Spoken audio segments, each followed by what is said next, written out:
What happens when 100,000 queer people take their fight for freedom to the nation's capital? Hi there, I'm Chris with a K, and welcome back to This Week in Queer History, where we celebrate queer moments and icons that I wish I had known about as a young gay kid growing up in conservative America. Have you ever wondered where the strength and the resilience of the LGBTQ community truly began to take hold? Well, in March 1979, an extraordinary, under-recognized surge of activism created a ripple effect that still empowers us today. Today, we're going to journey back to uncover the unsung heroes and the pivotal events that shaped the 1979 March on Washington. It's going to reveal a legacy far more impactful than you could ever imagine.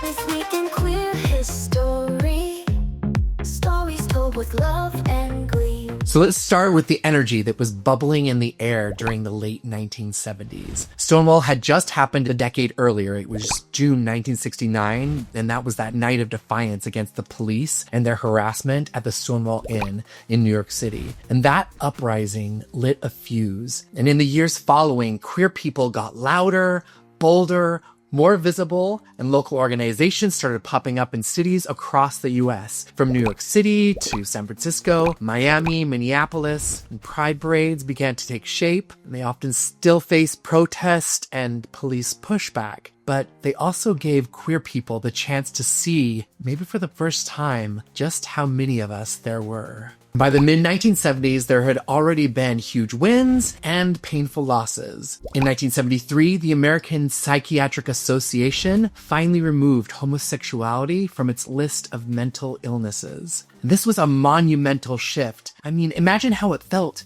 to no longer be labeled as mentally sick just for existing. In 1977, Harvey Milk was elected to the San Francisco Board of Supervisors. He became one of the first openly gay elected officials in the country. He carried not just the hopes of his city, but for queer people across the nation. But we also faced Anita Bryant's crusade. Do you know who she is? Well, she was the Florida orange juice spokeswoman turned anti-gay activist. She led campaigns to repeal local protections against discrimination, painting LGBTQ people as threats to children. And the Christian right was sharpening their knives, and politicians were listening. Sound familiar? Yeah, some of the same things that we're facing right now. Then, in November 1978, tragedy struck. Harvey Milk and Mayor George Moscone were assassinated by Dan White, a disgruntled former supervisor. This news ricocheted across the country, devastating communities. And yet, from the grief came fire. People realized how vulnerable our leaders were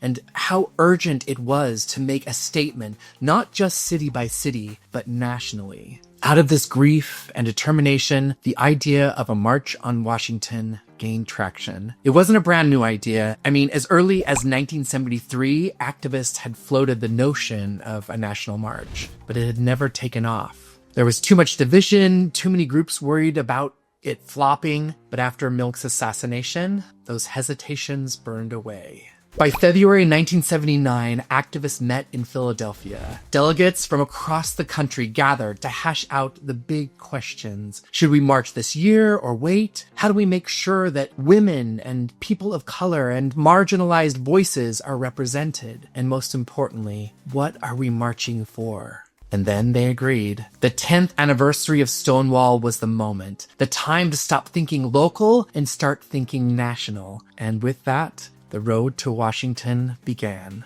It was a logistical miracle that it even happened. I mean, think about it. No group text, no hashtags, no Kickstarter campaigns, just typewriters, phone trees, and endless bus rides. The National Steering Committee was formed with gender parity built in and a mandate that at least 25% of its members be people of color. This wasn't just a token gesture. It was a deliberate attempt to learn from past mistakes in the movement, where white, cisgender gay men too often dominated the stage. Joyce Hunter and Steve Alt were appointed national coordinators, setting up the national office in New York City. They had to wrangle volunteers, fundraise, and spread the word. At times, the process was chaotic. Committees dissolved, arguments erupted, doubts crept in, and some organizations, including the National Gay Task Force, dragged their feet, worried the march was premature or too radical. But momentum kept building. Money started to trickle in. One Texas donor alone gave $250,000, a massive sum at that time. Flyers crisscrossed across the country. Activists crammed into Greyhound buses, car caravans, and cheap flights. The plan wasn't just to march, but to present a bold platform. The platform had 5 demands drafted by Joe Smenyak and later amended by delegates. 1. Repeal all anti-gay laws, including sodomy laws. 2.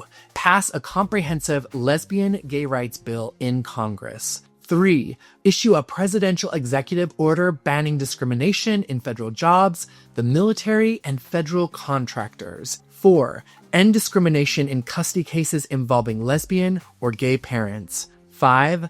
Protect lesbian and gay youth from discriminatory laws in homes, schools, jobs, and social settings. For 1979, this was radical stuff. You have to remember, same-sex marriage wasn't even on the radar yet, and many states still criminalized our relationships. The military banned us, and custody courts ripped kids away from queer parents. And still, here was a platform demanding nothing less than full civil rights. October 14th, 1979, a Sunday morning in Washington, D.C., the sun rose over the National Mall, and columns of marchers began to gather. At the very front, the Salsa Soul Sisters, a group of Black and Latina lesbians from New York. They carried the official march banner, which was a deliberate choice to put women of color in the lead. Behind them, Native American Two-Spirit people. Asian American groups chanted, "We're Asian, gay, and proud." The diversity was intentional, visible, and undeniable. Chants rang out, "We are everywhere, we will be free." The march wound past the White House. Can you imagine the power of that? For decades, queer protests had been small, polite picket lines outside of federal buildings. But now, tens of thousands were chanting loudly just steps from the president's home. Estimates vary, but somewhere between 75,000 and 125,000 people showed up. Some organizers claim as high as 300,000. And whatever the exact number, it was the largest gathering of LGBTQ people in U.S. history up to that point. And for many who came from small towns or conservative states, it was life-changing. Imagine growing up thinking you were the only queer person in Nebraska and then suddenly standing shoulder to shoulder with 100,000 people just like you. One marcher later said, "For the first time, I felt that we really were everywhere."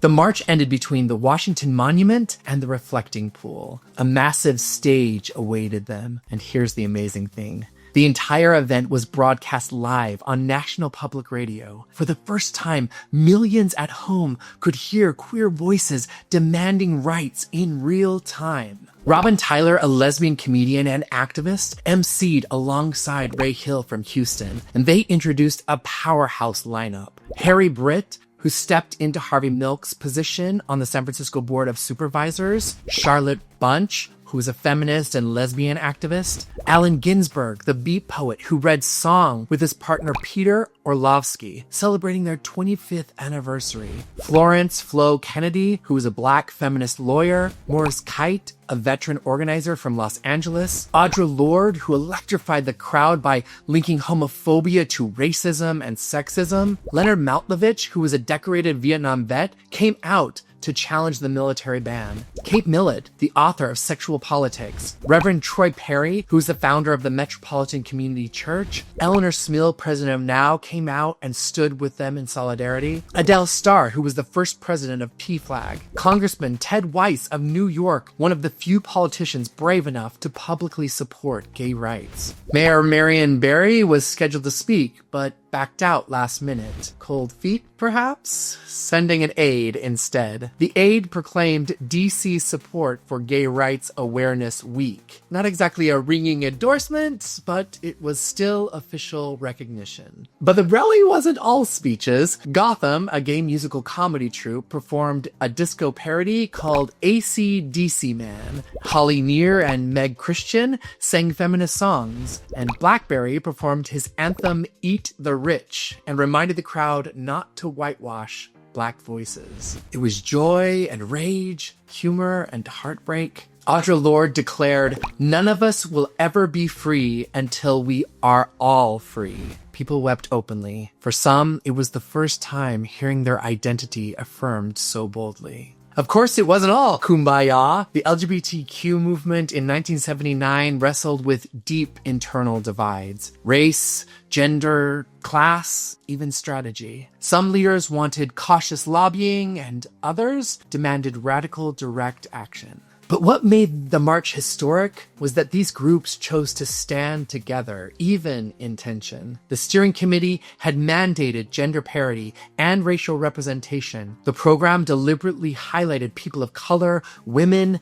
veterans, and families. Organizations like Lambda Legal Now and the National Coalition of Black Lesbians and Gays endorsed the march. Even those who hesitated at first eventually signed on. And yes, some groups worried it was too soon, but the march proved them wrong. Sometimes showing up, even imperfectly, is the spark that is needed. And here's a part often forgotten. The work didn't end with the rally. On October 15th, more than 500 participants fanned out across Capitol Hill for what was called Constituency Lobby Day. They tried to meet every single member of Congress. And by the end of the day, they had sat down with 50 senators and 150 representatives. Think about that. In one day, ordinary queer citizens looked lawmakers in the eye and said, "We are your constituents, and we deserve rights." It didn't result in instant legislation, but it did shatter the myth that gay people were invisible.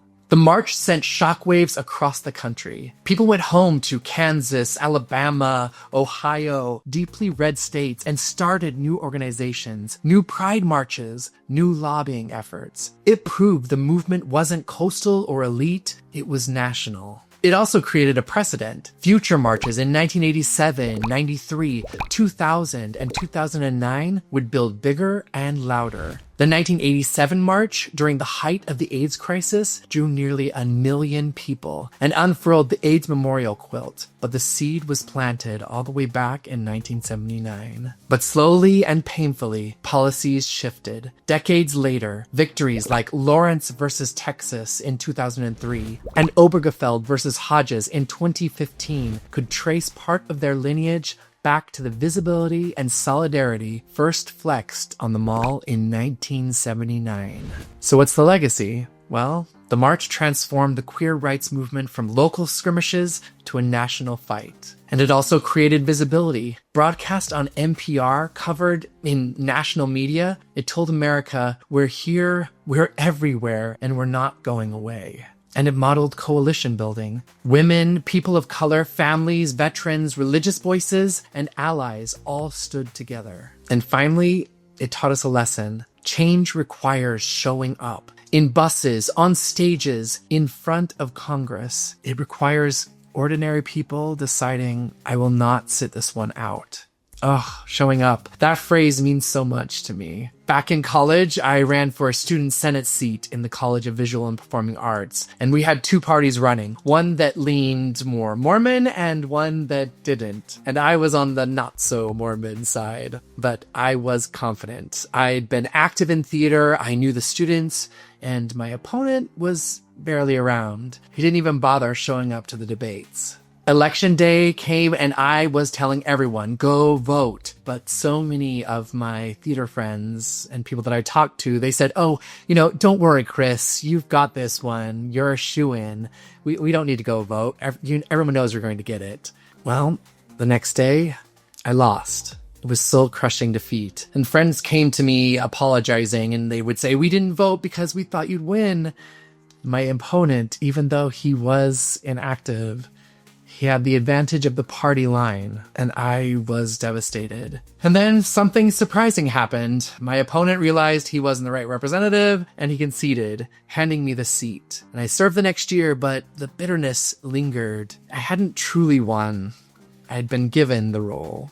That experience burned into me a lesson. If we don't show up, we lose. If we don't speak up, we are silenced. And if we don't march and we don't vote, we don't act, then decisions get made without us. That's why marches matter. That's why 1979 mattered. Every single person who showed up in Washington added their body, their voice, their courage to the chorus. They didn't wait for someone else to carry the banner. They carried it themselves. And that lesson still resonates, whether it's marching in the streets, voting in elections, or simply speaking up in your own community. We can't afford to assume someone else will do it for us. Progress only comes when we show up together. Thanks for joining me as we look back on the March on Washington in 1979. Please share your thoughts in the comments. Would you have marched in 1979?